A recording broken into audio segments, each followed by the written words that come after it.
नमस्कार दोस्तों, आप देख रहे हैं सच इंडिया। मेरा नाम जूही पंडित है और अभी मैं मौजूद हूँ दिल्ली विश्वविद्यालय में और मेरे साथ यहीं की स्टूडेंट मौजूद हैं प्रज्ञा मलिक और वो दर्शन शास्त्र से नेट जेआरएफ की तैयारी कर रही हैं। तो चलिए हम जानते हैं कि उनकी क्या स्ट्रेटेजी है और वो कैसे इस एग्जाम के लिए प्रिपेयर कर रही हैं।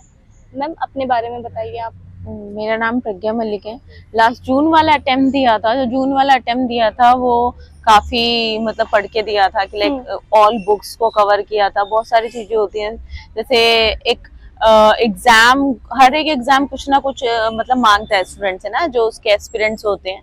तो ऐसे ही जो नेट जेआरएफ का एग्जाम है उसमें फर्स्ट पेपर में तो सब एरिया कवर करता ही है कि like to be a good teacher आपको किस तरह की नॉलेज होनी चाहिए, आपको रीजनिंग होनी चाहिए, मैथमेटिकल एप्टीट्यूड आपका अच्छा होना चाहिए, टीचिंग एप्टीट्यूड कि टेचर्स को कैसा होना चाहिए, प्लस अगर आप रिसर्चर बनेंगे तो रिसर्च कैसे होना चाहिए, उसमें आईसीटी क्योंकि आजकल टेक्नोलॉजिकल वर्ल्ड है, तो कैसे टीचर टैकल करेगा कंप्यूटराइज और एआई वगैरह से, और एक स्टूडेंट एक रिसर्चर कैसे उससे टैकल करेगा। फिर प्लस हायर एजुकेशन में थोड़ा आपको एनवायरनमेंट वगैरह की भी नॉलेज होनी चाहिए। इसके मतलब अलावा ये जो फर्स्ट पेपर के बारे में आप बता रहे हो। सेकंड पेपर की जो अप्रोच रहती है वो ये है, जैसे फिलोसफी है, फिलोसफी में काफी डीप नॉलेज भी पूछते हैं। आपके आपके कॉन्सेप्ट सारे क्लियर होने चाहिए, तो आपको पेपर में वो कॉन्सेप्ट को अप्लाई करना आना चाहिए।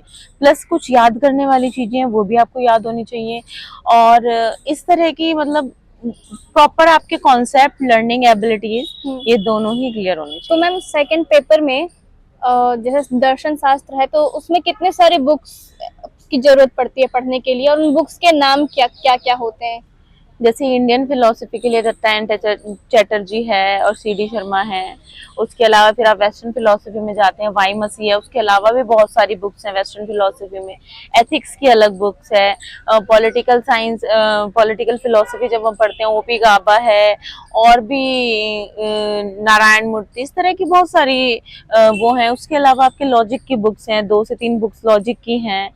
तो ये सब आपको पढ़नी पड़ती है और एक प्रिपरेशन आपको करनी पड़ती है अच्छे से। उसके अलावा भी आपको नेट वगैरह से सर्च करते हुए बहुत सारी चीजें हैं, तो ये सब आपको करना पड़ता है। ओके। तो मैम, आप कितने घंटे दे रही हैं तैयारी के लिए।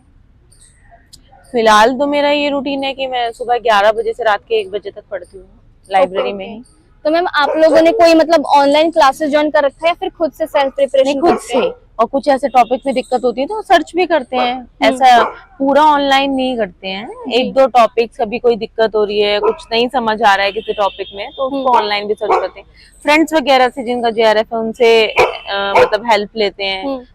यही होता है। फिलोसफी था मेरा, ऑनर्स फिलोसफी था, मास्टर्स में भी फिलोसफी था। इसके अलावा मेरे पास एक योग में भी मास्टर्स है। ओके। तो मैम, आपने मतलब नेट जेआरएफ की प्रिपरेशन किस ईयर में आने के बाद शुरू कर दी थी अभी मास्टर्स करी, मतलब मास्टर्स में नहीं करी थी, उसके बाद भी 2-3 साल नहीं करी थी, अभी करी है। मतलब आप अभी से मतलब तैयारी करना शुरू की है। पिछले एक 1.5 साल से। ओके। तो आपने इस बीच में अटेम्प्ट दिए हैं। हाँ, दिए हैं, मैंने अटेम्प्ट दिए हैं। और तो कैसा, मतलब क्वेश्चन पेपर का पैटर्न कैसा था, मतलब कितना ट्रिकी था।